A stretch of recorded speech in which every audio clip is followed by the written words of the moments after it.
Castillón Confidencial, de Albert Castillón. Bienvenidos, están pasando muchas cosas y aquí se las vamos a contar. Hoy prepárense, nos ocuparemos de saber quién, cómo y por cuánto se hizo chantaje al rey Juan Carlos con las grabaciones de Bárbara Rey. Chicote nos lo va a contar, Javier Chicote, el jefe de investigación de ABC. Estará Rafa Benítez, nuestro hombre de las conspiraciones.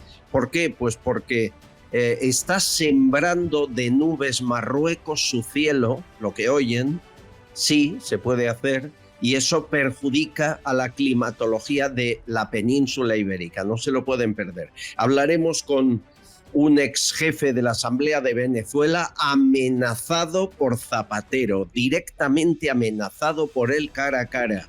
Nos lo cuenta en unos minutos. Estará Losada, Ricardo Morado.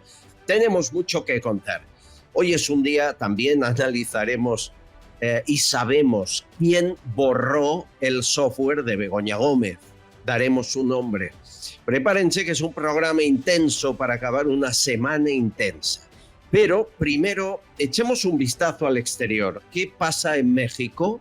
Porque hay nueva presidenta, Claudia Sheinbaum, pero en el norte de México, en los estados de Durango, Baja California, Sonora o Chihuahua, siguen matándose en las calles. Muchos niños no van al colegio. ¿Por qué? Porque se enfrentan dos cárteles de la droga. El de los hijos del Chapo Guzmán y el de los hijos de Ismael El Mayo Zambada. Más de 60 asesinatos en los últimos días. La DEA norteamericana dice que jamás hubo una crisis entre cárteles de la droga como este. En la historia de esos lugares y también de Estados Unidos, que se ve invadida de fentanilo, esa barbarie que te convierte en zombie. Es así como se hacen ricos esos cárteles. ¿Y por qué les cuento esto? Hombre, porque tenemos nueva presidenta de México. Y dice que es la heredera de López Obrador, ella misma lo califica. Y López Obrador fue financiado por el narcotráfico. Y la pregunta es evidente, ¿Claudia Sheinbaum también? Miren, que López Obrador fue financiado por el narcotráfico lo sabe mucha gente, pero hay una periodista mexicana muy valiente, Anabel Hernández García, que por contar estas cosas ha tenido que exiliarse, ha tenido que irse, su padre fue secuestrado, fue asesinado, lleva escolta y después de numerosas amenazas a ella y a sus hijos vive escondida.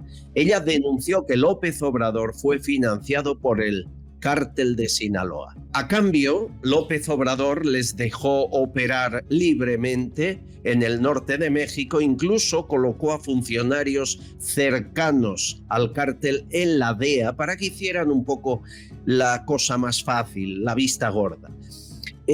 Claudia Sheinbaum también ha sido financiada por el narco su campaña electoral. Muchos aseguran que sí, y esta periodista es una de ellas. Hay una página negra en la historia de la nueva presidenta de México. Ella nos lo cuenta. Hay una información muy delicada sobre Claudia Sheinbaum y su gobierno. Cuando ella fue jefa de gobierno, aquí vino a establecerse un sujeto llamado José Ángel Rivera Zazueta, alias El Flaco, uno de los principales operadores de El Mayo Zambada. Una de sus principales bodegas en todo el país de fentanilo y de cocaína y de otras drogas está en la colonia Roma.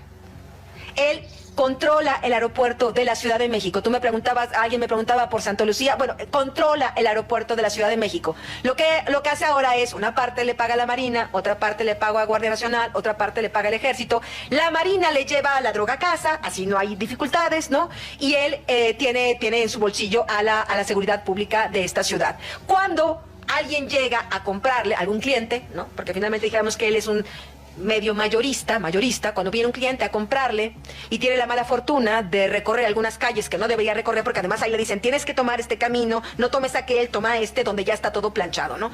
Una vez a alguien se le ocurrió tomar un camino equivocado, lo detienen, le detienen la mercancía que eran algunos kilos de cocaína, y le llaman a José Ángel a mitad de una comida en el hotel Fiesta Inn Americana en Chapultepec, y llama directamente a alguien que, de acuerdo a este grupo criminal, habla a nombre de Sheinbaum, y les liberan los cargamentos de droga a cambio de que le dejen el 40% a la jefa de gobierno. Financió el cártel de Sinaloa también a Claudia Sheinbaum, igual que financió a López Obrador. Miren, lo primero que ha hecho al llegar a la presidencia esta mujer es decirle al ejército que calma, que guarde las armas. Escuchen. El asunto es si entras en una confrontación violenta con estos grupos. O sea, ¿qué provocaríamos o qué se provocaría si se entra en una confrontación violenta? Probablemente más violencia. Es decir, que hay que dejar a los cárteles en paz para no crear más violencia, que son grupos armados con armas de guerra de gran calibre, son ejércitos con todo el dinero del mundo y hay que dejarles en paz. Miren, todo apunta en la misma dirección. Y luego están los amigos que mejor callados, ¿verdad? Como Gustavo Petro, confesando que Claudia Sheinbaum formó parte del grupo terrorista, igual que el M-19. Claudia fue colaboradora y militante del M-19 en México. Entonces, en su juventud primera, porque fue hace tiempos, muchos colombianos vinieron a parar a México porque siempre dio abrigo, cobija a los perseguidos. Sí, muchos colombianos fueron a parar a México y al revés. El grupo terrorista M-19 contrató al ejército de Pablo Escobar, al narco más famoso, y fue quien financió con $2 millones el asalto al Palacio de Justicia de Medellín en 1985. 101 muertos en ese asalto. El M-19. ¿Hay algo más, Claudia Sheinbaum? Nos fijamos en tonterías ridículas sin base histórica, como que no invite al rey de España, cuando lo importante es Claudia Sheinbaum, pasado terrorista y quizá financiada por el cártel de Sinaloa, es presidenta de México. Señores, la DEA ya está investigando en profundidad lo que les estoy contando. Hay más, bienvenidos. Empezamos. Castillón Confidencial, de Albert Castillón. Papá, ¿por qué bebes Vichy catalán? ¿Cómo que por qué bebo Vichy catalán? ¿Pero tú no sabes que a todo el mundo le gusta? Mira, ¿te has fijado en los cantantes? Siempre piden uno al salir al escenario. Ahora mismo personas de todo el planeta están pidiendo Vichy catalán. Y bueno, los influencers son todos fans del Vichy. Si hasta existe un emoticono, la gente lo pide siempre que hay que celebrar algo. Por eso a los deportistas cuando llegan a la meta se los dan de 2 en 2. Hay quien pide Vichy catalán debajo del agua. Bueno, hasta en la luna lo piden. ¿Qué? ¿Quieres probarlo? Vichy catalán. Cuando algo es genuino, se hace universal. Javier Pino es una gran persona. Lleva 35 años en la joyería comprando joyas, brillantes, oro y relojes de alta gama de todas las épocas. Te ofrecerá la tasación máxima y sin compromiso. Nadie te va a pagar más. Ah, y también tasa herencias. Tiene 6 tiendas en Cádiz y la central está en Madrid, en la calle Arenal número 7. No te confundas, que el 7 trae suerte. En el primer piso, al ladito de la Puerta del Sol. No cierran al mediodía. Esta magnífica joyería que compra oro en Madrid se suma al equipo de Castillón Confidencial. Si quieres hablar con Javier, le llamas de nuestra parte al 91 593 0491, 91 593 0491, de toda confianza.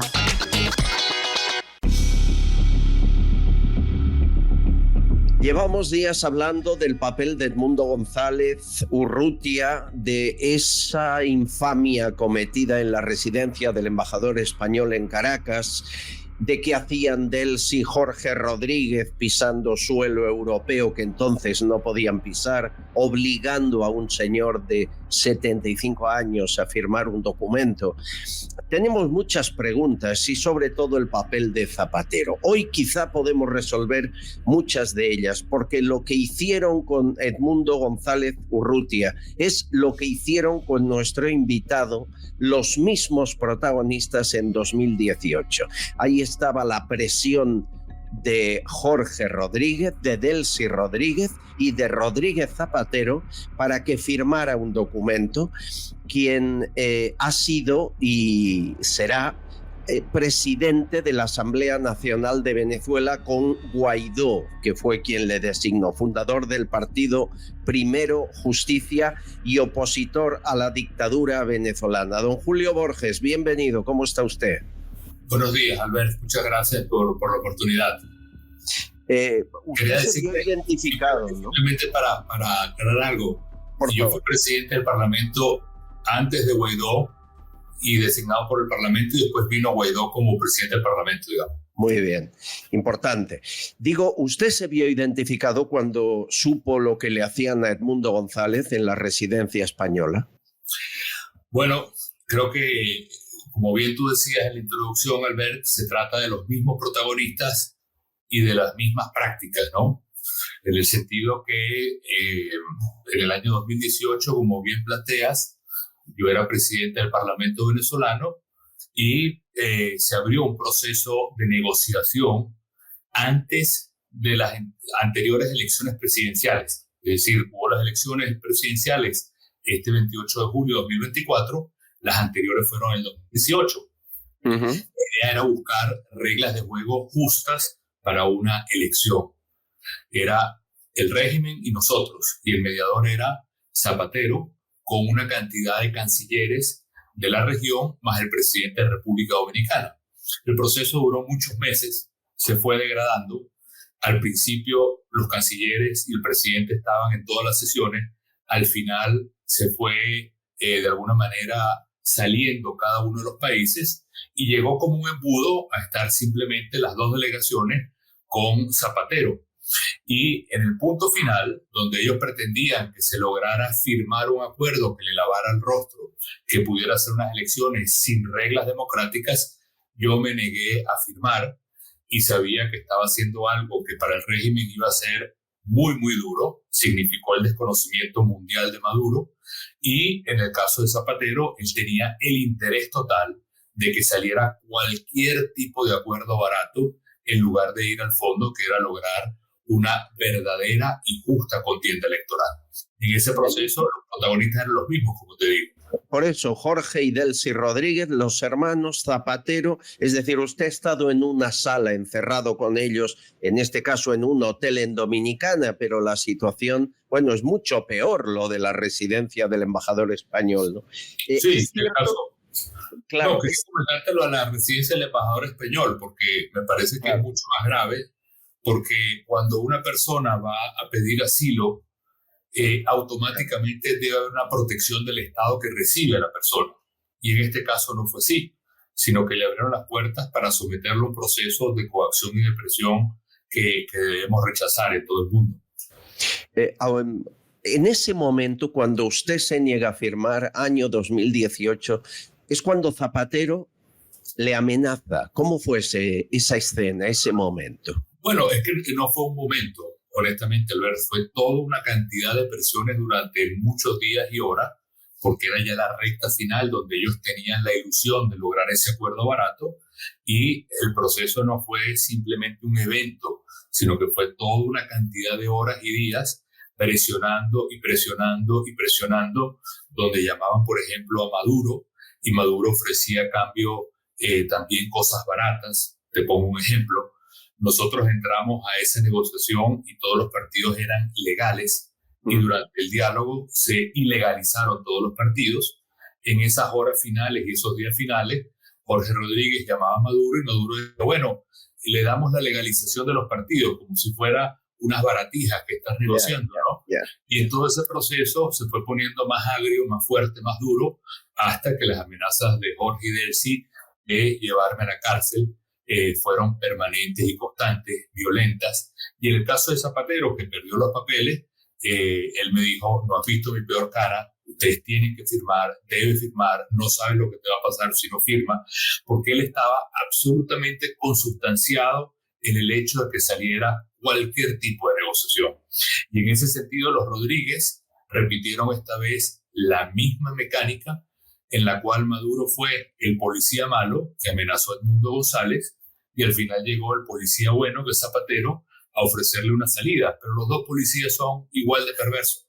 Los dos policías están actuando en conjunto, en este caso contra un presidente electo por el 70% de los votos. Está claro, está claro. Don Julio, ¿cómo es la escena? Es decir, Zapatero, siempre mediador, aparentemente conciliador, sonriente, le cambia el gesto, se le acerca a usted y le dice, usted no ha visto, tú no has visto mi peor cara. ¿Es así?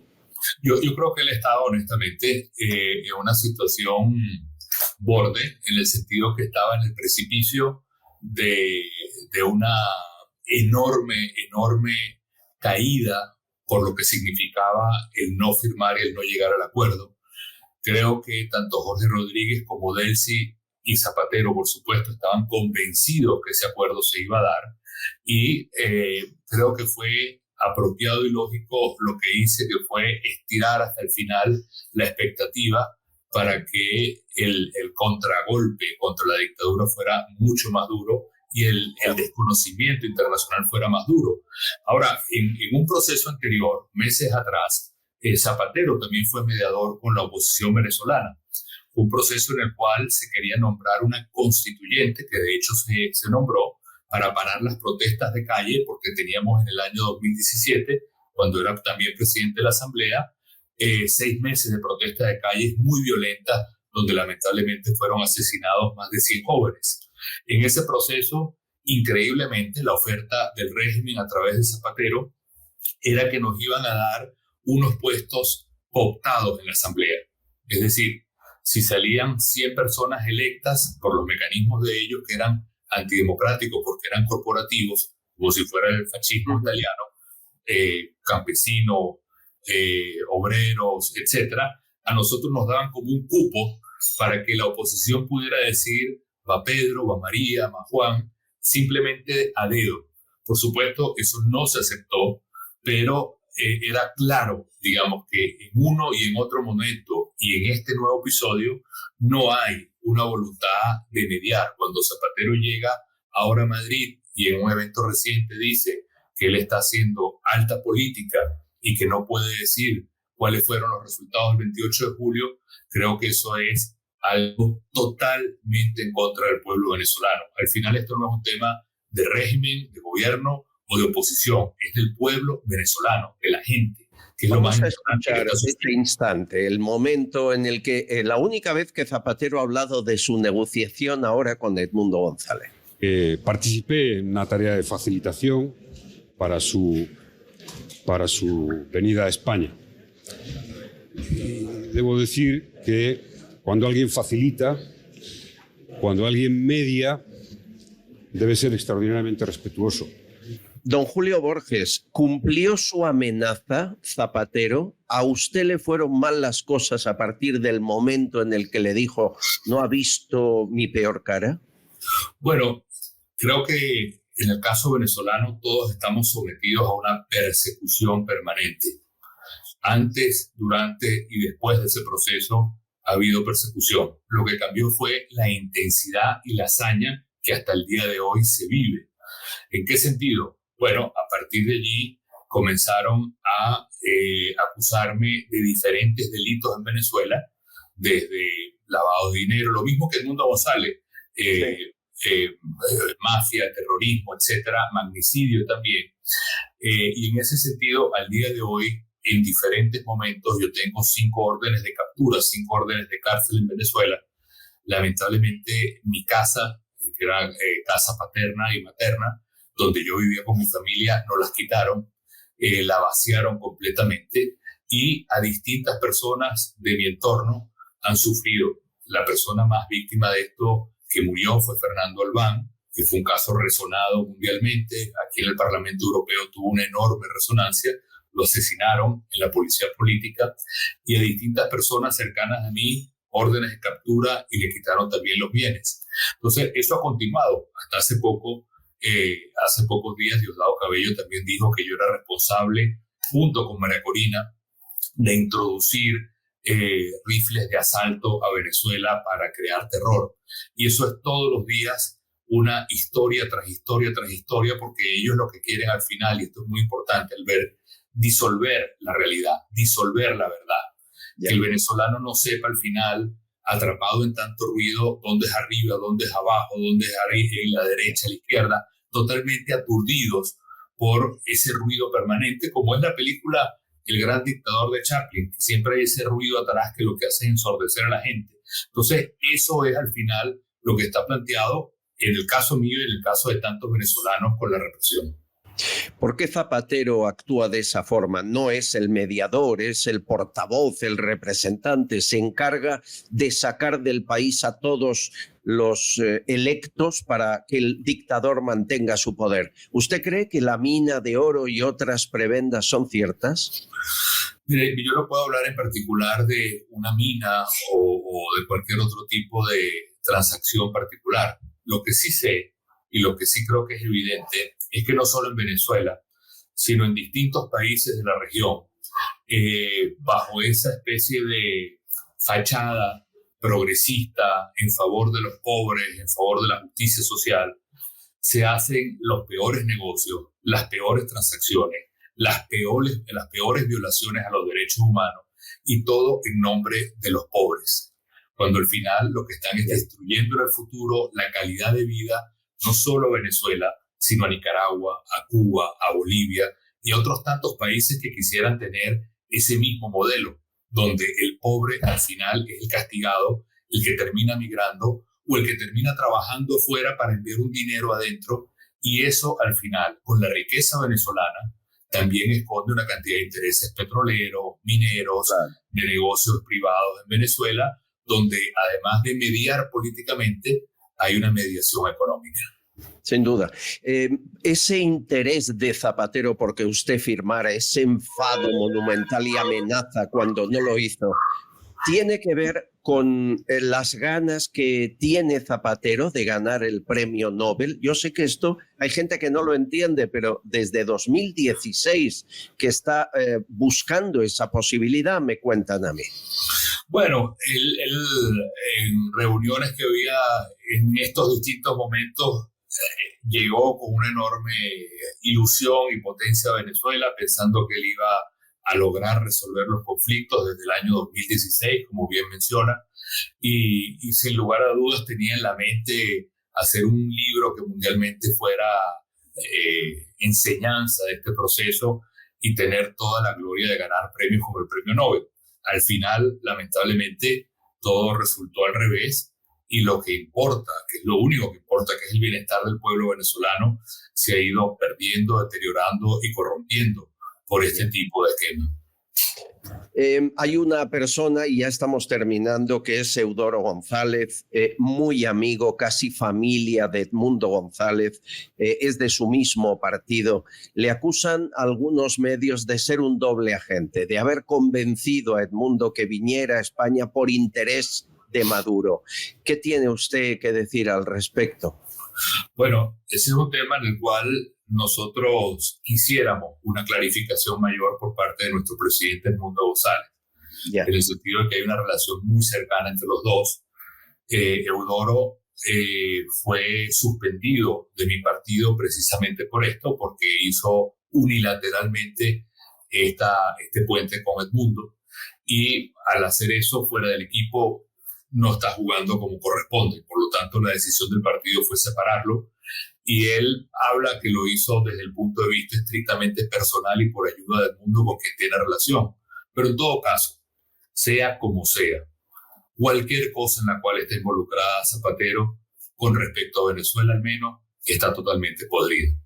Y estoy muy claro en que esto es un episodio más, y repito lo que dije antes, a mí me extraña la poca importancia que ha tenido el evento de la residencia de la Embajada de España, porque claramente significa haber utilizado un símbolo, un espacio español para un delito político, un delito jurídico y un delito ético. Y eso tiene que resonar en la conversación pública española. Sin duda. Don Julio Borges, un placer, muchísimas gracias. Y cuídese mucho, está en España viviendo y sabe que aquí también hay enemigos no tan duros como los de su país, pero vigile, que aquí no es de fiar. Un abrazo fuerte. Muchas gracias, Alberto. Amigos, cuando a veces desde esta tribuna decimos que España va camino de ser Venezuela, no es solo porque expresidentes como Zapatero amenacen directamente a ganadores de las elecciones venezolanas. No es solo eso. Es por cosas que pasan y no son noticia de portada, pero son un escándalo. Miren, hace menos de una semana, el Ministerio de María Jesús Montero hizo una actualización informática y desaparecieron cientos de contratos de Salvador Illa cuando era ministro de Sanidad en la época de pandemia. Dice que el lunes o el martes están recuperados, pero a día de hoy están desaparecidos. Y en pocos días, el software de Begoña Gómez, por el que varias empresas ofrecieron sus servicios gratis, Indra, Telefónica, Google, a la Universidad Complutense y luego ella se lo apropió, estaba en una web y también ha desaparecido. Es muy importante, primero, porque está el caso bajo investigación del juez Peinado. Y según me cuentan, y la información me viene de Alejandro Entrambas-Aguas, buen amigo del debate, la que lo borró ha tenido que ser la propia Begoña Gómez o alguien en su nombre. Esa página web se llama, o se llamaba, ya no existe, transformatsc.org, y es la que incluye el famoso software que ahora investiga el juez Peinado porque se le pasó el caso a la audiencia. Estamos viendo delante de nuestros ojos que se destruyen pruebas judiciales y aquí no pasa nada. Permítanme, Luis Losada, ¿cómo estás? ¿Qué tal, amigo, compañero de Distrito TV? ¿Qué tal, Albert? Muy buenas. ¿Te huele tan mal como me huele a mí? Es que huele peor todavía, porque es que resulta que los contratos famosos que desaparecieron por un error técnico, curiosamente el error técnico se produce después de que Ábalos amenaza con tirar de la manta. Hombre, ya es mucha casualidad, ¿no? Y luego la segunda casualidad es que después de que la Audiencia Provincial de Madrid decide que sea el juez Peinado quien asuma la causa de la presunta apropiación indebida del software, oye, el software desaparece. Pero es que caminamos peligrosamente también en los servicios públicos hacia una Venezuela muy preocupante. Por ejemplo, hay un medicamento que ahora mismo no se puede conseguir, que es para los problemas de páncreas, y está en desabastecimiento. La agencia del medicamento que dice que está en desabastecimiento y la agencia que tiene obligación de velar por la garantía del suministro, lo único que dice es constatar la realidad. ¿Y qué va a hacer para solucionarlo? Informar, búsquese la vida. Hable con su médico y que le recete otra cosa. Pero como no hay otra cosa, porque no hay genérico, no hay alternativa, usted se muere. ¿Y eso por qué está ocurriendo? Porque la agencia del medicamento no es capaz de negociar con los laboratorios y los laboratorios están yéndose a otros países europeos que les pagan mejor. ¿Qué está pasando con las aseguradoras sanitarias y los funcionarios? Que tampoco han llegado a un acuerdo y ahora hay 1,5 millones de funcionarios que están en el limbo porque a lo mejor no tienen cobertura sanitaria.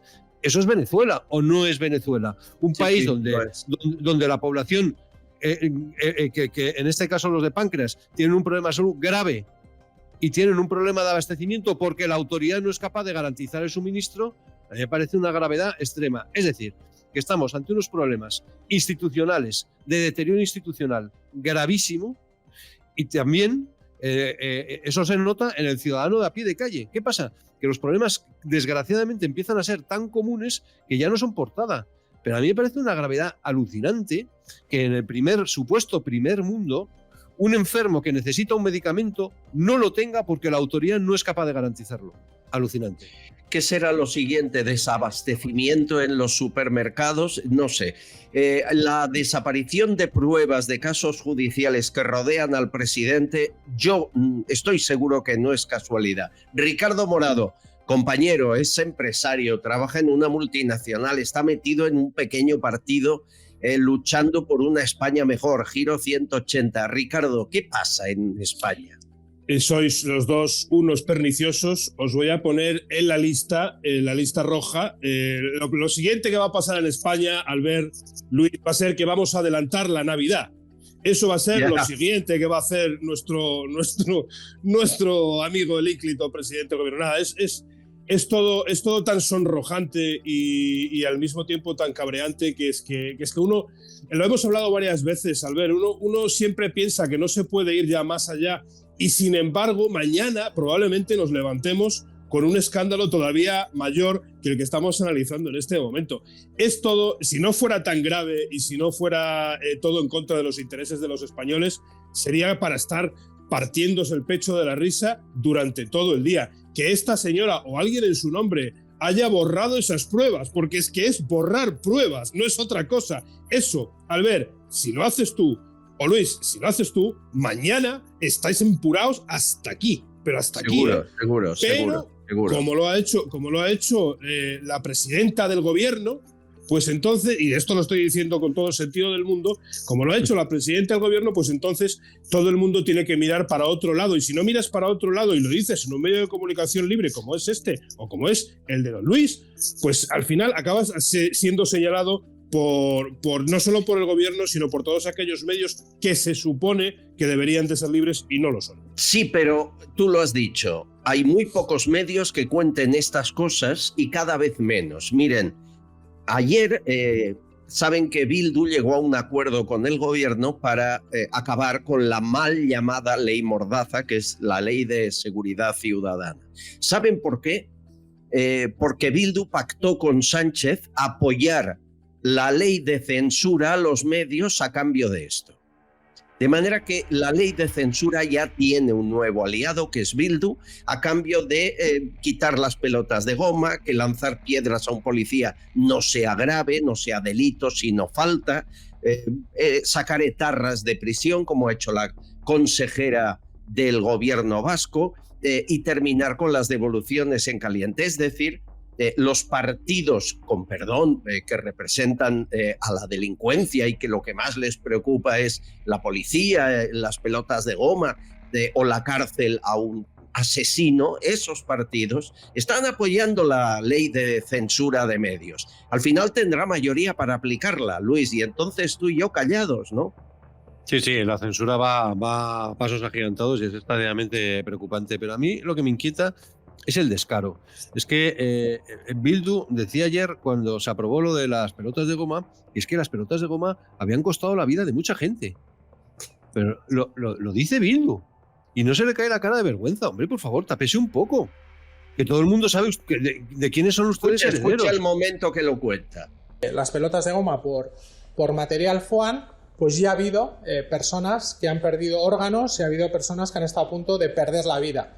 Por eso tendría lógica, y en Cataluña se ha hecho, que en el hipotético caso de que fuera ese material el que lo sustituya, que ya digo, no somos nosotros ni nosotras quienes fijamos qué material debe ser, que no cause daños irreparables. Que lo digan ellos dos sonroja, ¿no, Luis? Total, es una falta de respeto absolutamente alucinante, porque el 100% de los españoles sabe de dónde sale Bildu, pero y de dónde sale la propia persona esta que está hablando, que es la que se alegró del encarcelamiento de Ortega Lara. De Ortega Lara, que es alucinante. Y que todavía hoy siguen sin condenar los atentados de ETA. Y ahora salen muy finos con las pelotas de goma. Hombre, por favor. Y luego que el gobierno pacte la política penitenciaria con los herederos de ETA, pues a mí me parece un escándalo mayúsculo. Hablando de ETA, ayer pasó algo aquí en el programa que ha tenido mucha repercusión. Daniel Portero le estábamos entrevistando, hablábamos de la excarcelación del asesino de su padre, fiscal Luis Portero, y alguien interrumpió la conversación porque dijo que debía callarse, que molestaba. Escuchen la escena, vean. Este gobierno sanchista, comunista, lo único que pretende es reescribir un relato que se lo ha pedido Bildu, ¿no? Da mucha pena todo, Daniel, sobre todo porque el tiempo corre en contra. Política no le importa a nadie, hay... ¿entiende? Estoy haciendo una entrevista, ¿le importaría dejarme hablar? No, pues se va usted a hacer la entrevista a un sitio privado, no a un sitio público. Pues es que estoy en un sitio público y tengo libertad para hacerla. Bueno, pues le boicoteo ¿Por la qué me quiere entrevista. usted boicotear la Me da la entrevista? gana boicotearle porque usted me tiene que joder los oídos. Pero vamos a ver, señor, pues váyase a otra mesa. Yo estoy aquí en una mesa. A su casa, o un espacio, o vaya usted a la televisión. Pero vamos a ver, yo soy libre de estar aquí. Y yo soy libre y de poder expresar mi opinión. ¿Por qué le molesta? Yo estoy aquí al lado y la ¿Por mía, qué le molesta? A mi mía, padre lo asesinaron, y la lo mía, asesinaron y y la- estoy y la- explicando el por qué. Bueno, pues aquí no me ¿Se entera usted, señor? ¿Se entera usted? Y lo ¿Me del deja gobierno, usted hablar, por favor? marxista, Me deja. y comunista, Me deja se lo usted traga hablar. usted, hombre, que usted sabe que está aquí en su Mire, gueto. no es mi gueto, estoy haciendo una entrevista y si usted no le importa... de todos los ciudadanos. Mire usted, ¿quieres ser respetuoso con las víctimas del terrorismo? ¿Le importaría ser...? Señores, Bueno, lo qué que falta de pasó respeto. fue tan Mire, yo patético. Hemos sabido que este hombre está en el Partido Socialista Obrero Español, según nos dicen personas que lo han identificado, se le ve un poco el rostro, y hemos recibido, lo que más le molestó es cuando él decía este gobierno social comunista. Cuando escuchó eso en la entrevista, saltó de la silla y a interrumpir la entrevista y a pararlo todo. Hemos recibido infinidad de mensajes desde una carta de alguien que conoció a Luis Portero desde Granada, que yo quiero agradecer. Carmen Rodríguez, se lo he dado tu carta a Daniel. Dice, nos cruzábamos por la calle con él, tenía cara de buena persona. Sí, Luis Portero era como Daniel, buena gente, gente transparente. La carta es preciosa, Carmen, se la he dado a Daniel y que sepas que le ha gustado y yo creo que te va a responder. Y tengo un montón de mensajes. Señores, hay que acabar con esto. Lo que les duele, dice otro, es hablar de terrorismo abiertamente porque quieren blanquearlo. Otro, qué paciencia tiene Daniel, yo no tengo tanta. Que se haga justicia. Asesinos sueltos y familias sufriendo. Bueno, y así todos, ¿no? Yo entiendo que están muy nerviosos. A mí me da la impresión, Losada, que están muy nerviosos, que no saben qué va a pasar y que saltan a la mínima. Por eso, por ejemplo, el amigo Miguel Bernat, hablaba con él, está en contacto con un equipo de seguridad y tendrá que ponerse escolta, un abogado. Miguel Bernat tiene casi 80 años y va en metro a todas partes y en autobús. ¿Ustedes creen que por denunciar a Begoña Gómez hay que llevar escolta en este país? ¿Pero qué es esto? ¿No? Es de locos. Luis, ¿por qué tan nerviosos? ¿Se les acaba el chollo o qué? Hombre, porque realmente el gobierno está sobre el alambre. Es que está gobernando cuando no ha tenido una mayoría absoluta para gobernar y ha tenido que pactar con los que dieron el golpe de Estado en Cataluña, con los herederos del terrorismo etarra, con todos los secesionistas del mundo mundial, con la extrema izquierda que defiende la pederastia, que se permite que insulten al rey, que está con lo peor de cada familia, que justifica el terrorismo de Hamás y necesita, para seguir en la Moncloa, necesita de todos a la vez. Claro, eso es tan insostenible que obviamente no ha podido gobernar. Está en Moncloa, pero no ha podido gobernar. Es que es muy llamativo que la única ley que ha conseguido aprobar el gobierno en estos más de 12 meses que lleva en la Moncloa ha sido la indigna y humillante ley de amnistía. Es que no ha hecho absolutamente nada. ¿Qué es lo que hace? Gobernar por decreto y pasarse por el arco, si me permitís la expresión, el presupuesto, que lo ha incrementado en 25.000 millones de rondón sin pasar por el presupuesto, sin pasar por el Congreso. Entonces, qué claro, burrada, qué cantidad. Pero es que eso claramente es insostenible. ¿Y qué pasa además? Pues que hay un ambiente interno de extraordinaria tensión. Es verdad que probablemente el Congreso extraordinario convocado por Sánchez probablemente logre apaciguar, pero ¿cómo va a apaciguar? Pues en falso, porque la crítica está ahí. La gente no ha digerido el cupo catalán, ni lo va a digerir. Nadie en Cuenca, en Badajoz, en Tenerife va a entender que los que tienen más dinero salgan privilegiados. Eso es absolutamente inentendible para cualquiera y para un socialista más. Y eso, que ya se lo han explicado por activa y por pasiva y por mucho que vendan la igualdad, etcétera, etcétera, no cuela. La gente sabe muy bien lo que es el cupo catalán y el cupo catalán es más dinero para Cataluña significa menos dinero para el resto. Lo saben perfectamente. Está claro. La mentira no se sostiene. ¿Qué le hubieras hecho tú al que interrumpió Ricardo? Que se pueda contar, por favor. No, mira, yo creo que yo voy a ser comedido. Este hombre ha tenido mucha suerte de encontrarse con una persona educada como es esta víctima del terrorismo.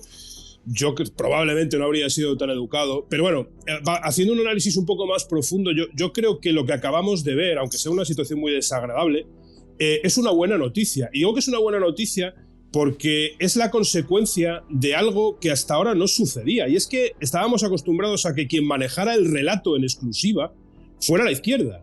Y a que nadie se atreviera públicamente, porque estaba en un sitio público esta persona colaborando contigo en el programa, a decir lo que no es otra cosa que la verdad. Y claro, el hecho de que cada vez más personas abran los ojos y cada vez más personas reúnan el valor para decir cosas así en público, ya sea bien en tu programa o sea en cualquier otro foro, pues es una buena noticia para los que estamos a este lado de la brecha, ¿no?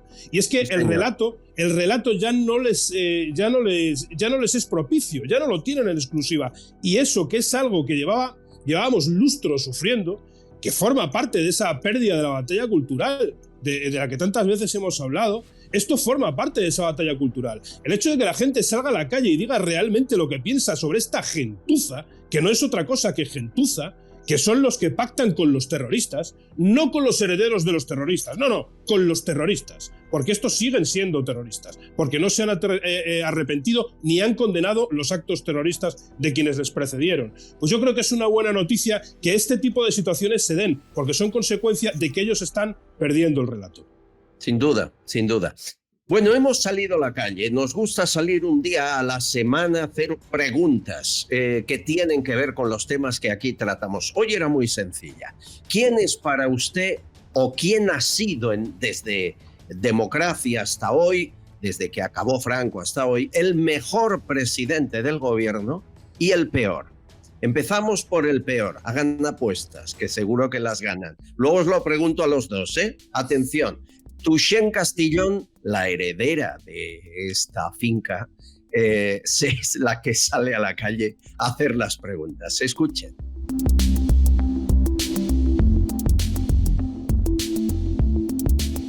¿Cuál ha sido para usted el peor presidente de España? Bueno, yo creo que Pedro Sánchez se está llevando la papeleta en este momento. Y bueno, y está gastando dinero que no sé cómo lo vamos a recuperar. Sánchez. ¿Por qué? Porque nos tiene arruinados y nos ha engañado. Está ahí porque está, pero no porque se haya votado. Sánchez, para mí es nefasto en todo lo que hace, en todo cómo piensa y vamos, que no me gusta nada. El peor presidente, sin duda alguna, Sánchez. O sea, no ha salido votado. Ha votado quien la ha votado, de la forma que ha sido. Sánchez, sin lugar a duda, dice una cosa, se contradice, lo contrario, es el que va a llevar a la ruina a España, está separando al país de una manera tremenda, lo que ha costado un sacrificio unirnos, y ahora este señor lo que quiere es enfrentar a todos los españoles, de un lado y del otro. O sea, no, Sánchez sin lugar a duda, y evidentemente precedido por Zapatero, o sea, que nunca en su puntal nos dijo que estábamos en crisis y nos lleva a una crisis de... Pero bueno. El mejor presidente, José María Aznar, porque bueno, sacó a España de situaciones complicadas y creo que tuvo una política coherente. Pues Rajoy, que viví una época muy bonita con él, a nivel de, pues eso, a nivel de opulencia. Rajoy, me gusta sus pensamientos, su política. Para mí Aznar, porque fue un momento de crecimiento en España, tendría sus cosas como todos, y todos van a tener sus cosas, pero las arcas estaban llenas. Y la gente lo que tiene que ser es trabajar, no que te regalen el dinero. No, o sea, no. Para mí, Aznar. Bueno, el peor, hay unanimidad. No hemos encontrado a nadie que no diga Sánchez. Y en cuanto al mejor, ahí divididos entre Aznar y Rajoy. Os pido a vosotros, Morado, por favor, peor y mejor presidente. Pues mira, yo siento no estar de acuerdo en el peor presidente, porque tendemos desde la cercanía temporal siempre a asignar este tipo de encuestas a lo que son los lodos sino acordarnos de los polvos que precedieron a esos lodos. Sin duda alguna, el peor presidente de la democracia para mí ha sido José Luis Rodríguez Zapatero. Aparte de que ya sabes qué es lo que yo pienso sobre este personaje, que además de parecerme extremadamente peligroso, me parece tan mistérico y que esconde tantas cosas malas y tan oscuro, es un personaje tan oscuro, que al final lo que estamos sufriendo ahora viene directamente de Zapatero. Sánchez no es más que el niño bonito de Zapatero. Es que lo del mejor, ya sabes lo que yo pienso del régimen del 78. Es que a mí el régimen del 78 me da como grimilla, ¿sabes? Vale. Entonces, si tuviera que escoger... Me ha sorprendido escucharlo de Rajoy. Sí, para mí... Lozada poner caras también. A ver, Rajoy puede ser muchas cosas, pero el mejor... El mejor ha sido Aznar, sin duda, de lo que hemos tenido. Yo creo, no sé, Luis. Para mí es que Rajoy ha sido la nada, entonces, claro. Ya, me pasa un poco igual. Losada, tu opinión, mejor y peor. Empieza por el peor. Bueno, para mí el peor es Sánchez. Yo estaba de acuerdo con que Zapatero era el peor hasta que llegó Sánchez. Yo creo que Zapatero rompió todos los consensos, puso patas arriba a la transición, tenía un proyecto ideológico de una agresividad alucinante, capacidad de gestión cero y finalmente le retorcieron el brazo y hizo el zapatazo. Pero es que Sánchez ha cogido el modelo de Zapatero y lo ha elevado a la enésima potencia. Ha destruido la Fiscalía, ha tomado al asalto el Tribunal Constitucional, ha perdido el pudor que al menos algo tenía Zapatero, por ejemplo, el control de los telediarios de Televisión Española. Ahora ya hay una campaña de propaganda absolutamente descarada. Hay un descaro en general en todo, en el gasto público, en el endeudamiento. Todo el crecimiento que estamos teniendo es un crecimiento dopado por el gasto público. El empleo del que presume el presidente es un empleo público en el 90%, o en el 70 y pico por ciento, y todo así, ¿no? Entonces, y luego el desgaste institucional, que es absolutamente espectacular, además del económico. O sea que la capacidad de destrucción de Sánchez es la de Zapatero elevada al cubo, en mi opinión. ¿Y el mejor? Hombre, y el mejor para mí, sin ninguna duda, es Aznar. Yo pensaba que alguien iba a hablar de Suárez, que para mí no fue el mejor. Es verdad que trajo la transición, pero también es verdad que traicionó muchos de los compromisos que tenía, entre ellos la legalización del Partido Comunista, por ejemplo, ¿no? Pero para mí no es el mejor. Pero el mejor sí que fue Aznar. ¿Por qué?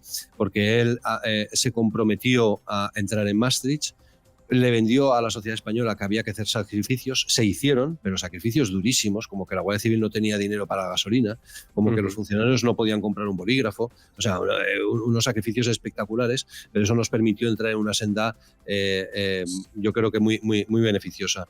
Y fíjate que en su momento a Aznar le ofrecieron hacer una alianza con los países del sur frente a la estrategia lo que llaman ahora austericidio, y dijo, no, yo quiero estar en la primera liga. Yo no quiero estar en tercera división. Bueno, pues ahora resulta que Feijóo está negociando con los de los países del sur a ver si conseguimos que nos dejen respirar, etcétera, etcétera. Oiga, que no, que queremos estar en primera división. Es que Feijóo no es Aznar. Es donde tenemos que estar. Claro, exacto.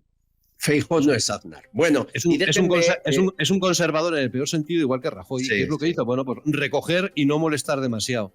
Exactamente. Pero eso no es.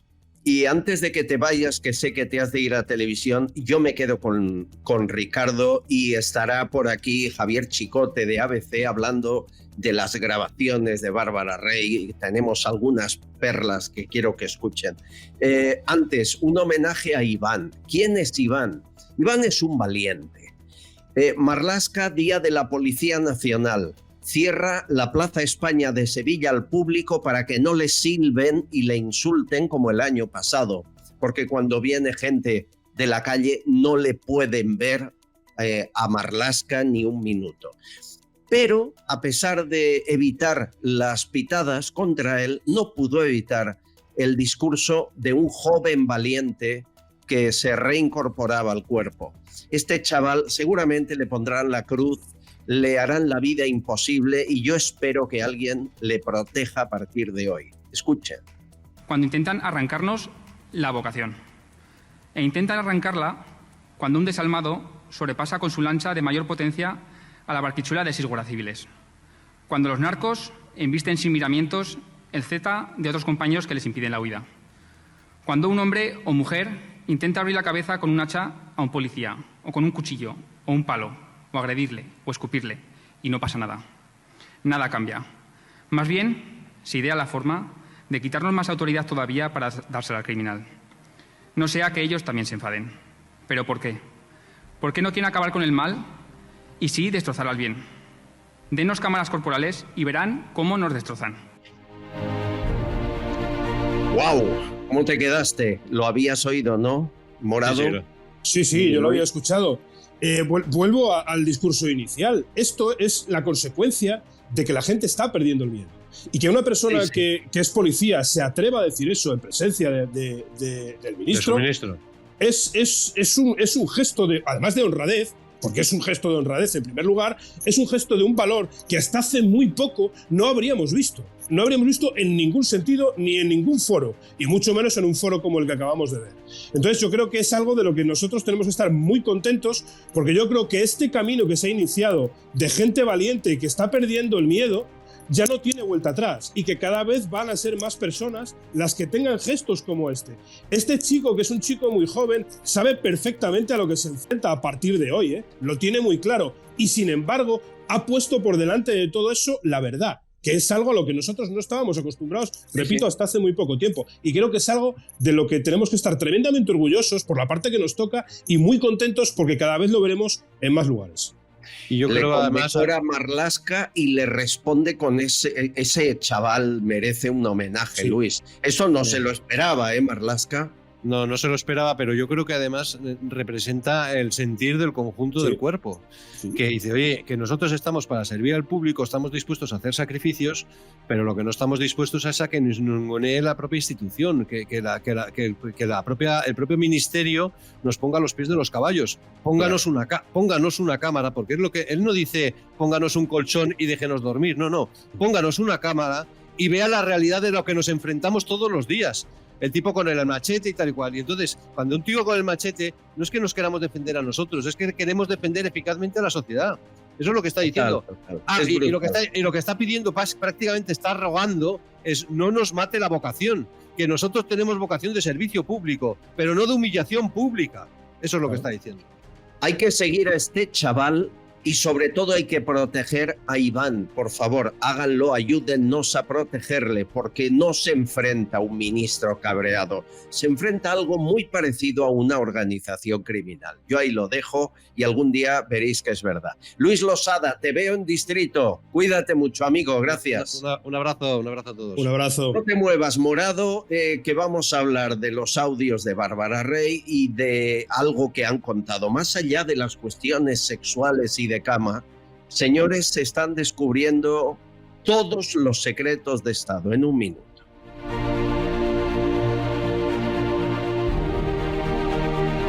Estás escuchando Castillón Confidencial. Máquina del fango. Bulos que se propagan. Quieren cerrar este medio de comunicación por no seguir las órdenes del gobierno. En los medios y en las páginas web. Ayúdanos a mantener esta trinchera de libertad de prensa. A seguir siendo libres y no aceptar ni un euro de dinero público de nadie. Que ponen altavoz a esos bulos y a esa desinformación. Puedes apoyarnos con tu donación en Bizum, PayPal, a través del Supergracias de YouTube, en iVoox o en nuestro número de cuenta. Más información en nuestro correo albercastillon7@gmail.com. Castillón Confidencial, de Albert Castillón.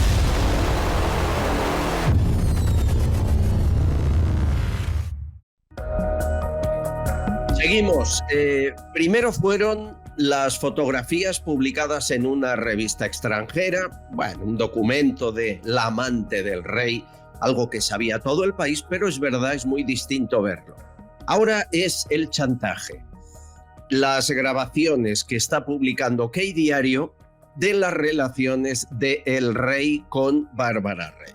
Grabaciones como esta, van a escuchar una pequeña parte, en la que Bárbara Rey, a un enviado de la Casa Real, se muestra tremendamente enfadada con él, diciendo que lo va a contar todo, que se han portado muy mal con ella, y además llega a decir que si hace falta será, perdón por la palabra, es textual, seré yo la puta más cara de España. Escuchen.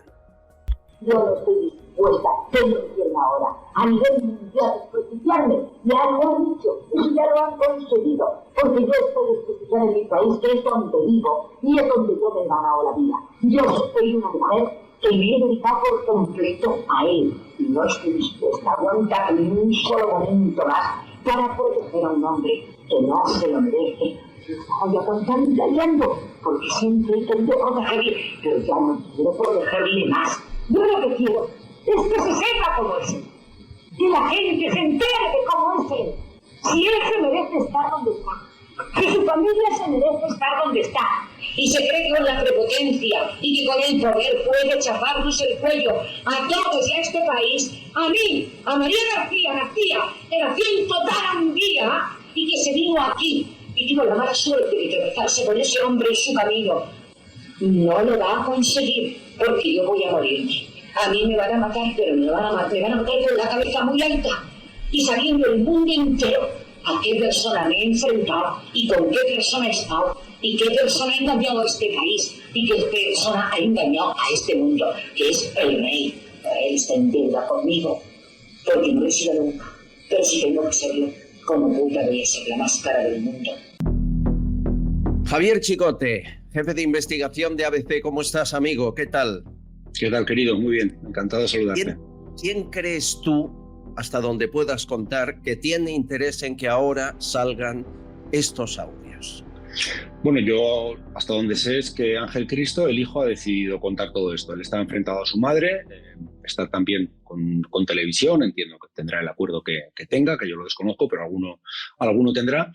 Y también lo hace, por otra parte, como catarsis. Él es un hombre ya, hace mucho tiempo, tiene 42 años, 43 años, pero que no tuvo infancia, que vio cosas que no tenía que ver un chico de su edad, que hizo esas fotografías, esos vídeos a su madre con el rey de España, y eso unido al enfrentamiento con la madre y al asunto de la televisión nos da el cóctel que ha permitido que esta historia salga ahora.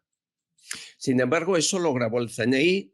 Nos consta que llegó al jefe del secretario de Estado de Seguridad del gobierno de Aznar. ¿Cómo llega eso a Bárbara Rey? ¿Se sabe? Pero es que lo que está saliendo ahora no son las grabaciones del CNI, sino las que hizo el propio Ángel Cristo y las que hizo la propia Bárbara Rey.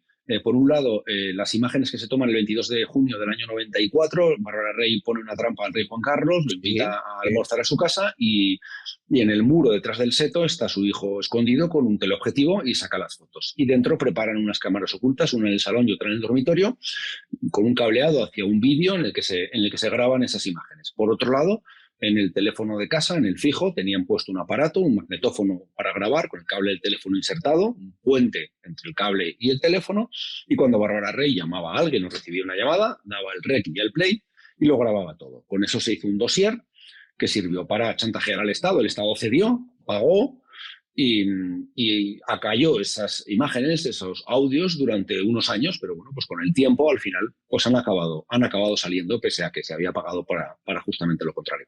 Por lo tanto, que quede claro, no son las del CNI como algunos han publicado. No. ¿Es cierto que tuvo cuenta en Luxemburgo Bárbara Rey y que ahí se ingresó parte del dinero? ¿Te consta? Sí. Ella tenía cuenta en Luxemburgo y también una caja fuerte en el banco, las dos cosas, la cuenta y la caja fuerte. Ahí se guardó material y se guardó dinero. Casi todo el dinero ella lo cobraba en metálico, en una bolsa de deportes. Había dos personas del CSIC que le daban el dinero, entregas enormes. Hay una de hasta 50 millones de pesetas de golpe, en billetes de 5.000 y de 10.000. Y una parte de ese dinero se guardó en Luxemburgo. Entiendo que también lo cobró allí esa parte, pero lo habitual era en España. Él quedaba con un emisario y ella personalmente recogía el dinero y como destapamos en el jefe de los espías hace 3 años ya, eran cantidades enormes. El segundo chantaje fueron 600 millones de pesetas que se pagaba durante 10 años en porciones, en entregas mensuales. La cantidad total que pudo recibir Bárbara Rey con ese chantaje. Si sumamos los dos chantajes, lo que está en los papeles se acerca a los 700 millones de pesetas, alrededor de 4 millones de euros de hoy, pero que si le pones la inflación, pues por lo menos tienen que ser 10 millones o algo más de euros. En pesetas, la primera entrega fueron 25 millones de pesetas del año 94. Con eso te comprabas un pedazo de piso en Madrid, por ejemplo, en esa época. Y luego sumaré los contratos con las televisiones públicas, con Televisión Española y con Canal Nou, que también es dinero público. Cosas que consiguió pidiéndole el favor al entorno del rey, ¿no? Según vuestra información.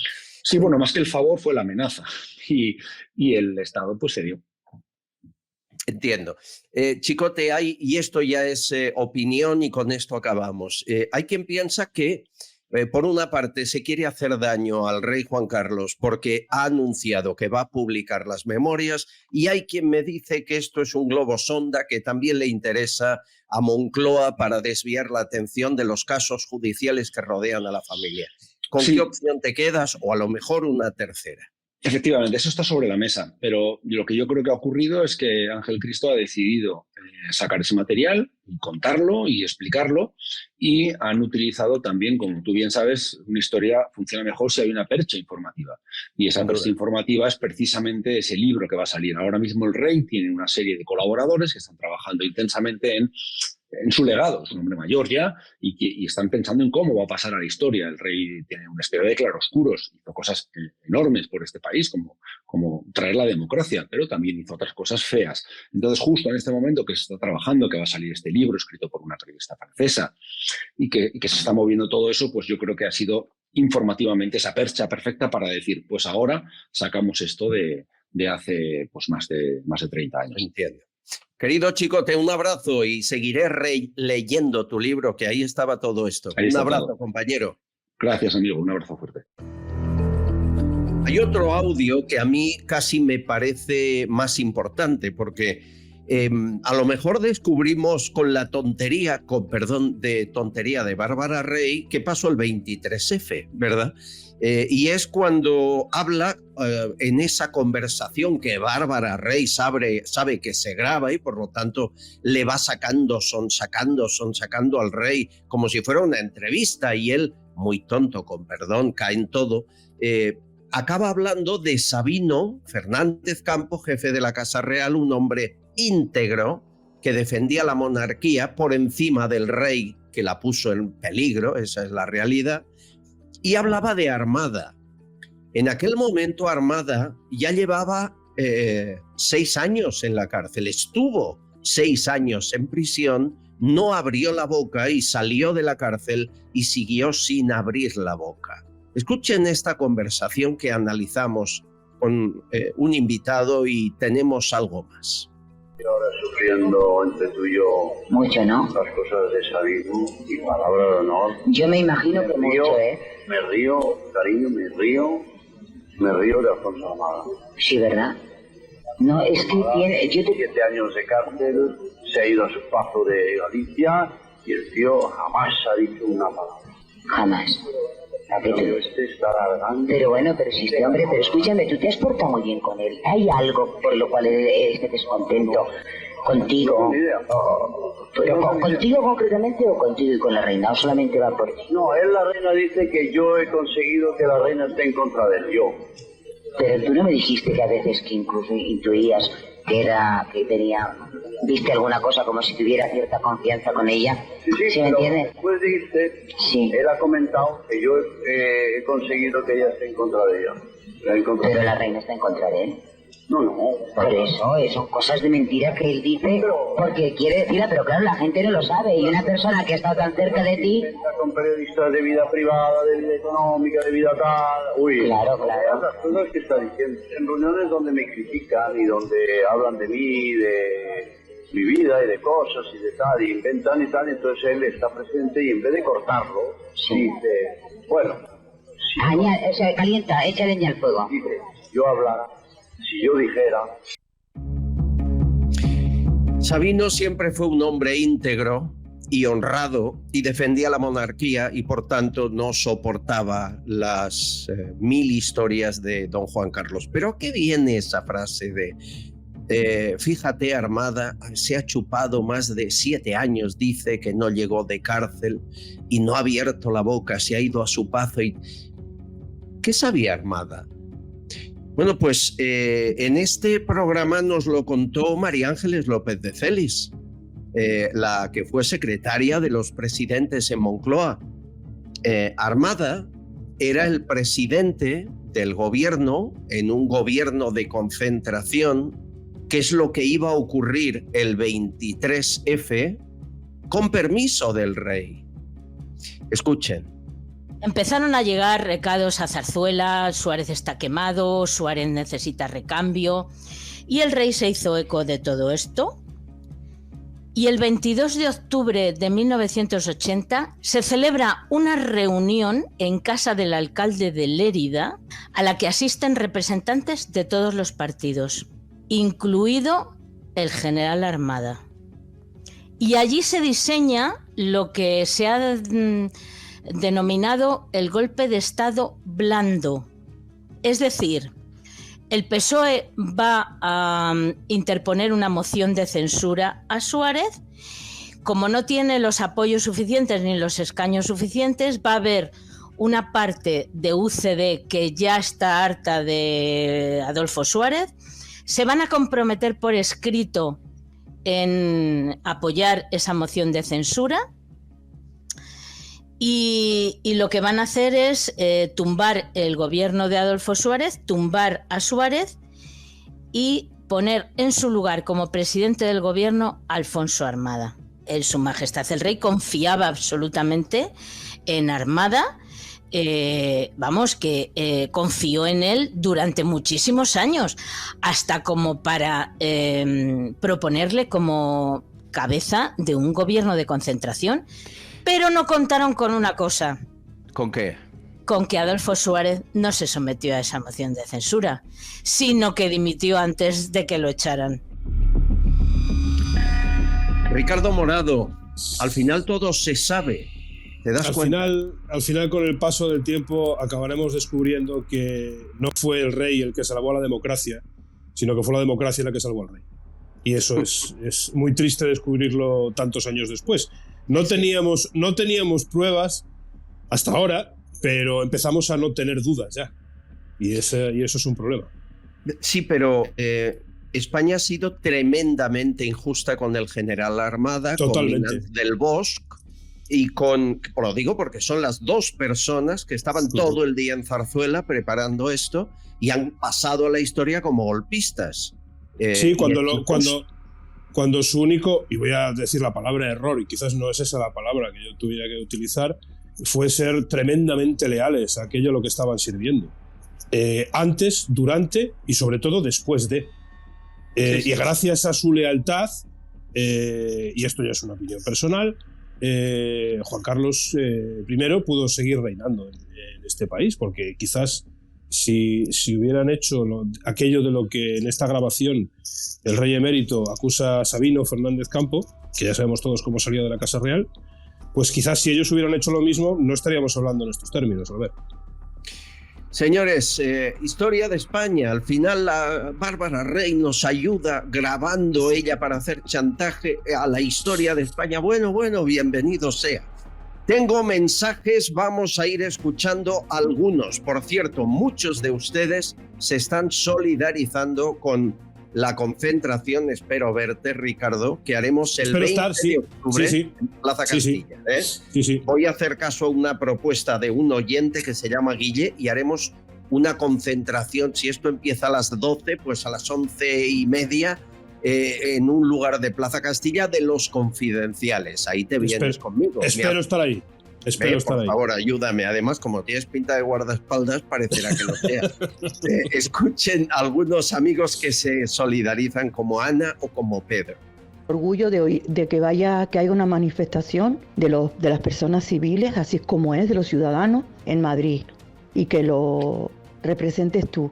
Me ha hecho mucha ilusión oír lo de la concentración de esto de la Plaza Castilla, parece que decía, ¿no? La Plaza España, no me acuerdo exactamente.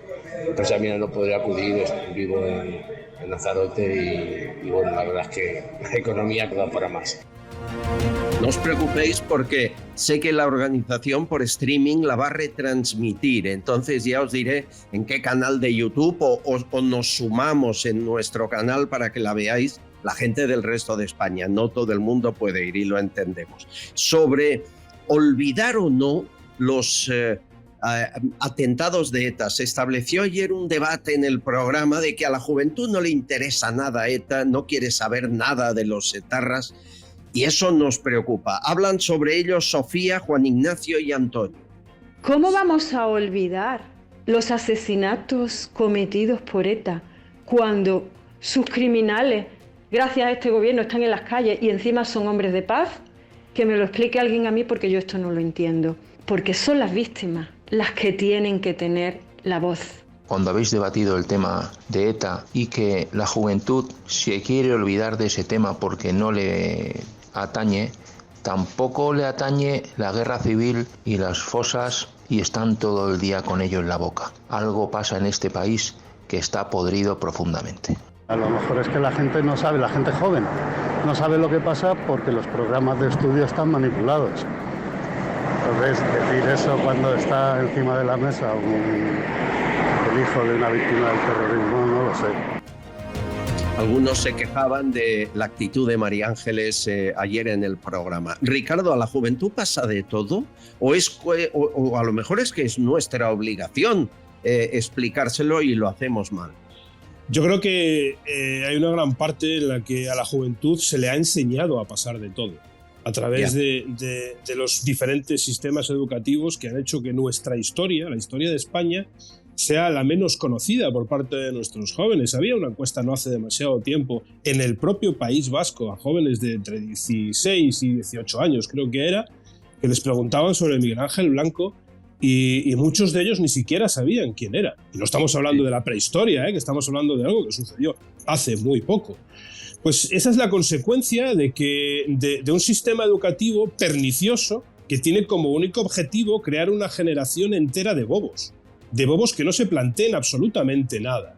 Y por desgracia, en muchos de los casos lo están consiguiendo. Y en muchos de los casos podemos observar cómo a muchos de los jóvenes que están ahora mismo en nuestras calles circulando, pues no es que no les interese el terrorismo de ETA, es que algunos ni siquiera saben lo que fue ETA.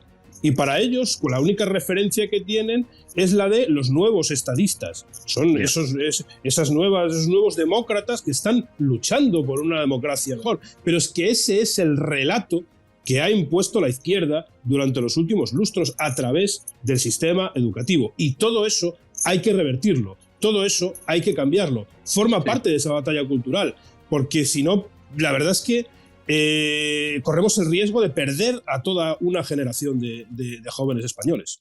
Es cierto. Marisol, habla del PSOE, 649-532-435. Yo creo que es que tienen miedo porque algo se mueve en el PSOE.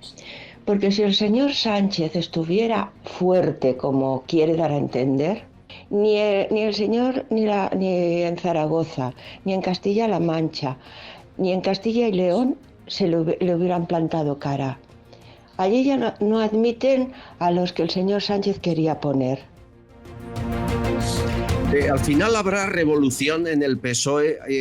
El rum a mí me preguntan mucho aquello que dije del golpe de Estado, de la moción de censura. Y bueno, se han movido, pero muy poco. A mí me gustaría mucho que eso sucediera, pero es que yo soy demasiado realista. Yo tiendo a ser un optimista bien informado y eso me convierte en pesimista. Entonces ya sabes que en este país hay 3 clases de timos. Está el timo de la estampita, está el trile y después está la dimisión de paje. Esos son los 3 timos que tenemos en este país. Entonces, claro, a mí me cuesta mucho creer que cualquiera de los varones territoriales que hay en el Partido Socialista se atrevan a dar un paso sabiendo lo que eso supone para ellos. Ojalá suceda, pero yo no termino de creer. Han empezado por no dar sus avales. Sabiendo la revolución. Claro, sabiendo que iba a salir. Es muy poco, tienes razón. Bueno, por cierto, la primera persona que se hizo miembro del programa, que se unió en esa parcela que pone unirme, fue José Ferrer. Lo saludé yo, dije, hombre, ya tenemos uno. Bien, pues nos ha mandado un mensaje, dice, es un honor ser el primero, espero que hayan cientos, miles y que consigas una financiación estable, imprescindible. No la he conseguido en mi vida, pero algún día, para seguir en la lucha. A veces me pregunto, dice José, ¿cuál sería la situación si nuestros políticos, más allá de su partido o ideología, además fueran buenas personas? Porque es evidente que hay límites que en conciencia nunca traspasarían. Y luego dice cosas muy bonitas que te agradezco. ¿Tú crees que son malas personas la mayoría de los que llegan arriba en los partidos? Es una buena reflexión la de este participante de tu foro y yo creo que por desgracia nos encontramos ante una clase política que desde el régimen del 78 se ha esforzado, ha puesto todo su empeño en crear esa industria política que nosotros tanto criticamos y que eso les ha convertido en malas personas. Pero no en malas personas estricto sensu como podemos tener nosotros el concepto de lo que es una mala persona, sino en personas que se rigen y se guían solo por sus intereses personales. Esa es la realidad de lo que tenemos sobre el tapete político. Y no te hablo solo de la izquierda, te hablo de todos los partidos que tenemos ahora mismo sobre el tapete político. ¿Es una pena? Sí, pero es que las experiencias, lo que vivimos cada día los ciudadanos de la calle, la gestión que observamos de esos políticos no nos lleva a pensar ninguna otra cosa. Se rigen única y exclusivamente por sus objetivos personales. Y claro, eso para un ciudadano que no está acostumbrado a estar dentro del sistema, dentro de esa industria política, la única interpretación que puede sacar es que está rodeado de dirigentes que supuestamente tenían que guiar, tenían que regir sus designios y sin embargo lo único que hacen son cosas en contra de la voluntad y de los intereses de los propios ciudadanos para asegurarse su propio futuro. Por lo tanto, los convierten en malas personas. Malas personas. Bueno, amigos, antes de ir a una entrevista que les va a gustar, porque yo no sabía que se pueden sembrar nubes y que Marruecos tiene un plan para sembrar nubes. Y no duden que nos fastidia España, no lo duden. Agradecer, hemos recibido libros de José Ignacio Eguizábal. Muchas gracias, amigo Eguizábal, los tengo aquí y a la que pueda los leeré. Me gusta mucho que me manden cosas a través del correo electrónico, les digo yo dirección de envío y estaremos muy agradecidos de cualquier cosa que puedan mandar.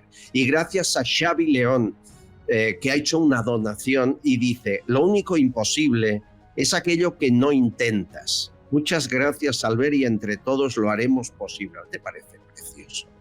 Es que desde dicen luego unas cosas. Desde luego. O Pedro García, que dice: por la libertad, ahí va mi aportación. O Magdalena Viviana, o Lucía Martín, o Manuel Martín. Muchísimas gracias a todos. Nos hacen libres con su ayuda. Querido Morado, un abrazo. Gracias. Un abrazo enorme, Albert. Un abrazo. Gracias. Lo dicho, Rafa Benítez, sembrar nubes es posible en un minuto.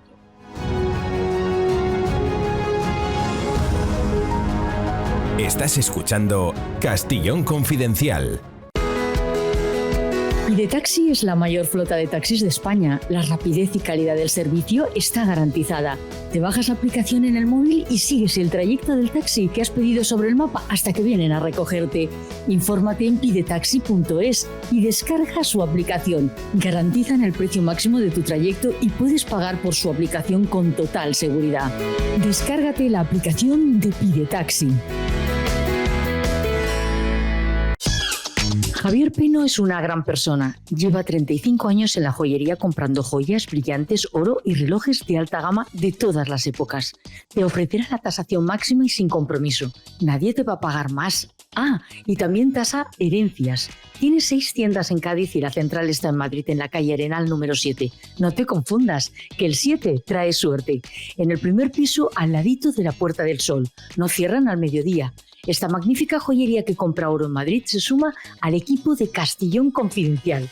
Si quieres hablar con Javier, le llamas de nuestra parte al 91 593 0491, 91 593 0491, de toda confianza.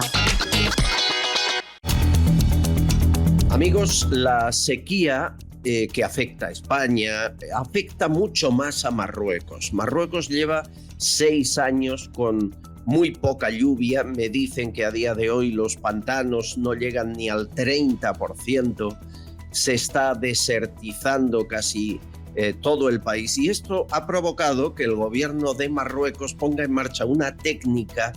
Me cuentan que ya en los años 40 la puso en marcha Estados Unidos, que le llaman la siembra de nubes. ¿Qué es esto? Pues cambiar el clima. Y atención porque lo están haciendo y puede afectar a España lo que esté haciendo Marruecos con el clima y con las nubes. Sepamos más. Rafa Benítez, nuestro escritor, analista, ¿cómo estás? ¿Qué tal, amigo? Muy bien, gracias, Albert, de estar de nuevo aquí en tu programa. Suena tan extraño. ¿Se pueden sembrar nubes? Sí, naturalmente. No solamente podemos sembrar nubes, sino alterar también la potencia que puedan tener esas nubes y las tormentas que causen. De hecho, hablando del tema de Marruecos, Marruecos es un territorio seco por naturaleza y por miles de años de desertización, y lo que ocurre es que como está tan industrializado, necesita grandes cantidades de agua que ocupan la mayoría de sus recursos. Entonces, para la población hay una sequía extrema. ¿Y qué ocurre? Que tiene que tirar de geoingeniería para alterar el clima y crear nubes que abastezcan de agua pues, sus embalses. O sea, ¿es posible crear nubes? ¿Existe esa posibilidad? Sí, bueno, ya como bien dices, Estados Unidos ya lo inició en los años 40, Israel más tarde, China, por ejemplo, para el tema de los Juegos Olímpicos, para que no intervinieran ni las nubes, no descargaran agua, exprimió esas nubes antes, de forma manera que tuvieran un día radiante. Rusia también lo ha hecho cada vez que celebra su Día de la Independencia o su Día glorioso de octubre, pues también lo hace. Muchísimos países están utilizando esta técnica. Es sumamente sencilla, pero muy nociva, no solo para el medio ambiente, sino para el ser humano, ya que utiliza yoduro de plata y metales pesados como el plomo. Estos metales no se pueden diluir con agua, no son hidrosolubles, con lo cual al caer junto con la lluvia, lo que cae sobre los cultivos se filtra en la tierra y esos metales pesados van al consumo de verdura o fruta que más tarde pues vamos a consumir. Hace mucho daño, aparte biológicamente, a la fauna marina, la destroza, y los que sobreviven pues los ingerimos a modo de pescado cuando lo consumimos.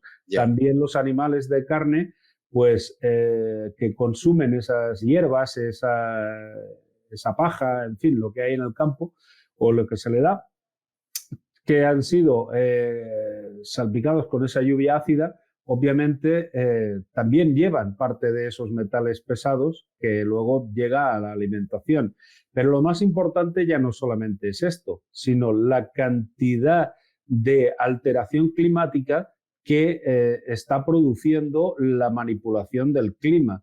Aquí la excusa es vamos a luchar contra el cambio climático, pero es un cambio climático que se está produciendo de forma artificial y lo están produciendo los países más interesados y potentes. De hecho, están dejando partes del globo que tienen escasez de hídrica, la están dejando totalmente nula porque ahí no cae una gota, ya que se están llevando las nubes allí donde a ellos les interesa. Pero es posible, es que se me hace extraño, es decir, yo recuerdo hace muchos años en España, sobre todo en lugares de campo, que cuando había nubes y el agricultor no quería que granizara, lanzaba yoduro de plata, creo que era, ¿verdad? Yoduro de plata para que no cayera granizo y cayera en forma de agua, en forma de gotas de agua.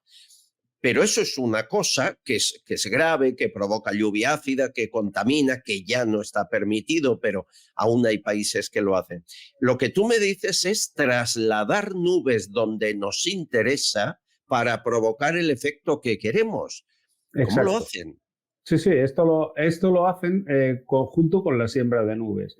Es decir, si nosotros tenemos a unos cientos de kilómetros, digamos un cúmulo de nubes, lo que vamos a hacer es, a través de avionetas a una altura muy grande, vamos a soltar esos gases y esos metales que lo que van a hacer es agrandar muchísimo toda esa nube, van a condensar la humedad, van a juntar las gotas del agua y lo que va a hacer es conducirlas a donde a nosotros nos interesa, de forma que hay otra parte que queda en sequía. ¿Y esto qué ocurre? Cuando se manipula el clima de esta manera viene el reventón, y el reventón es que la naturaleza tiene que sacudir esa energía de alguna manera. Entonces, en zonas de sequía, como es España, por ejemplo, que se la están cargando, pues ahí es donde a veces revienta por la manipulación de Marruecos, revienta y tenemos inundaciones pues en el Levante, en Andalucía, en fin, por toda la península de forma desmesurada. O una sequía muy prolongada en Cataluña, cuando Cataluña tradicionalmente no ha padecido de sequía. Nunca fue tan seco como ahora, es cierto. Exacto. Aquí hay algo evidente. Si Marruecos hace eso, afecta al clima de la península ibérica. Ya no te cuento a Ceuta y Melilla, no mucho más. Efectivamente. ¿Lo está haciendo ya? ¿Ya es un hecho o es una previsión de futuro? No, es un hecho. Te voy a explicar cómo lo hacen. Irradian, lanzan una radiación al espacio, al aire, que lo que hace es que desvían las nubes hacia su territorio y no pueden penetrar en la península. Es muy brutal porque en las imágenes del Meteosat se ve España como si hubiese una barrera, como una cúpula, que impide que las nubes entren en la península y vayan directamente a la zona de Marruecos. Y esto lo están haciendo con una radiación, una alta frecuencia, parecido al uso del HAARP, que ya habíamos hablado en otra ocasión. Sí. Esto lo sabe el gobierno español, esto se ha publicado en prensa española y no hacen nada. Bueno, y de hecho está en el BOE, la modificación del clima, y no hacen nada, absolutamente nada. De hecho, bueno, ya podemos ver lo que este gobierno tiene de beneplácito con Marruecos, que parece un siervo más de Mohamed VI, ¿no? Y ahora que se han hecho con el control, tú fíjate un dato, te voy a dar un dato. Resulta de que Marruecos, fíjate el hambre y la guerra que tienen tan inmensa, que ha invertido 500 millones de euros en comprar Nutaco, que es la empresa italiana que crea la competencia marca blanca de Nutella. De Nutella, exacto.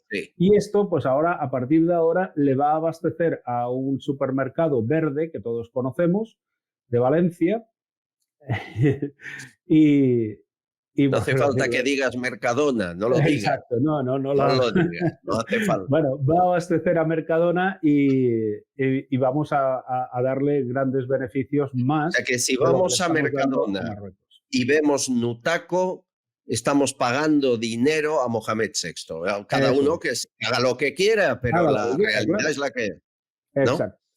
Oye, es tremendo saber que nos afecta tanto lo que hagan unos países con otros. Entiendo que estas técnicas que hace Marruecos están prohibidas en la Unión Europea, pero ellos no tienen prohibición ninguna. España no hace nada para atraer nubes de otra forma que no contamine. España lo que ha hecho ha sido dejar de fumigar, y cuando ha dejado de fumigar para destruir, se han generado nubes de forma natural, como hemos visto este último septiembre. Pero ocurre que otra vez vuelven las estelas y van haciendo ciclos. La naturaleza tiene un ciclo, son 7 años de sequía, 7 años de humedad, y ahora estamos entrando en un ciclo húmedo, hemos agotado el ciclo seco. Entonces, ¿qué ocurre? Si esto lo vamos alterando, vamos a cambiar ese ciclo hídrico, con lo cual o se puede, digamos, desaparecer o desplazarse a otros años más lejanos, ¿vale? O simplemente descargar brutalmente como lo ha estado haciendo hasta ahora, ¿no? Si además interfiere Marruecos con su geoingeniería afectando a la naturaleza del clima, no solamente nos va a fastidiar tanto económicamente como a la agricultura, sino que además va a provocar que nuestra nación sufra de unos incendios descontrolados. La sequía produce al año 100.000 millones de dólares en todo el mundo. Eso es lo que produce esa sequía. O sea, hay intereses comerciales para tener ese control, porque la sequía es un negocio que actualmente grandes potencias lo están utilizando. Estoy pensando en Portugal. Portugal ha sufrido unos incendios como nunca en los últimos años, brutales, salvajes. pueden tener que ver con este cambio provocado en las nubes desde Marruecos, ¿no? Claro, es muy sencillo porque en el momento que la tierra está tan seca, la vegetación está tan seca, cualquier chispa, cualquier rayo, cualquier intencionalidad humana va a desencadenar un desastre. Al estar todo tan seco, eso es como gasolina, se extiende muy rápido. Y luego también tenemos otro problema, que es a veces la privatización del servicio de bomberos, como existe en Galicia y tal, que de alguna cosa tienen que vivir, no solo de guardias. Entonces hay que pensar un poco más allá de si tienes un negocio, tienes que traer clientes. Bueno, esperemos que eso no ocurra. Marruecos sembrando nubes, aquí mirando al horizonte y sin ellas. Rafa Benítez, muchas gracias. Un abrazo, cuídate. Un abrazo, gracias. Me permiten una buena noticia para acabar, que tiene que ver con sucesos y que deja una incógnita. En el segundo canal, en Confidenciales Castellón, les cuento más, pero han condenado a 7 años y medio de cárcel a un escolta de Marlaska. ¿Saben por qué? Por colaborar en una operación de tráfico de cocaína de casi 400 kilos. Él era el que vigilaba el transporte de la cocaína, que llegaba desde Colombia al puerto de Málaga y de ahí terminaba en una nave industrial en Sevilla. Y este escolta de Marlaska seguía todo el recorrido, escoltaba la droga con un Audi A6 de alta gama, que formaba parte de los vehículos de protección de Marlaska. Bueno, la buena noticia que le han pillado a él, también 2 policías nacionales y un guardia civil participaron en esta acción de tráfico de drogas y ha sido condenado a 7 años y medio. Digo que deja incógnitas, porque con tanto policía, tanta guardia civil y una escolta de Marlaska, uno se pregunta si no había alguien más, ¿verdad? Ahí lo dejo por ahora.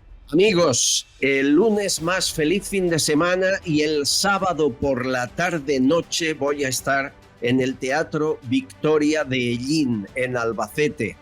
Se hace un homenaje a mi querido amigo Hilario López Millán, que falleció, y he de estar, no me lo puedo perder. O sea que, amigos de Ellín, si queréis, nos abrazamos en este homenaje a Hilario, en el que estaré haciendo lo que me pidan. El sábado noche en Albacete y el lunes a la misma hora aquí os espero.